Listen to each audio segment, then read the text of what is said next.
vif du sujet, donc de la question de l'archivage des factures. Je veux en 2 minutes d'abord parler du compte de résultat. Et là, on comprendra mieux pourquoi c'est important l'archivage des factures, entre autres. OK? Donc, ce qu'il faut savoir, c'est que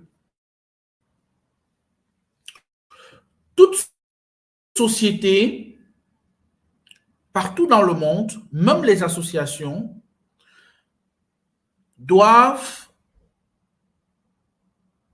Vous m'entendez?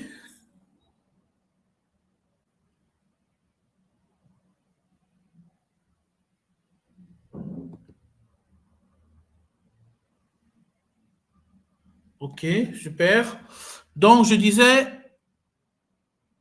toute société partout dans le monde doit présenter après chaque exercice comptable. Alors, les exercices comptables s'étendent généralement sur une année calendaire, donc du 1er janvier au 31 décembre, une situation de ces résultats, c'est-à-dire est-ce qu'elle a été en perte ou est-ce qu'elle a fait des bénéfices.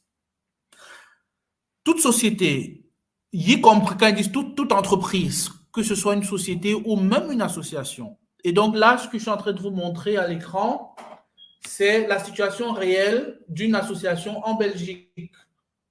Vous voyez? Et donc, on peut voir, ça c'était en 2021, on peut voir que l'association, elle a ses dépenses qu'elle met, elle a ses recettes qu'elle met. Donc, dans les dépenses, elle parle par exemple des marchandises, des services qu'elle a eu à acheter. Elle parle de la rémunération voilà, de ses administrateurs, employés, ainsi. Alors, cette association n'avait pas, donc c'était zéro. Mais il y avait d'autres frais, le téléphone, le site internet, ainsi de suite.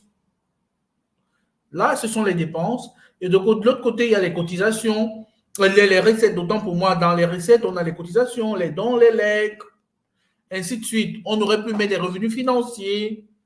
OK? Et donc, on a d'une part, le tableau a été fait en colonne, on aurait pu le faire en ligne également, un grand bloc. Je monte tellement en l'air. Un grand bloc au-dessus avec les dépenses, un bloc en dessous avec les recettes.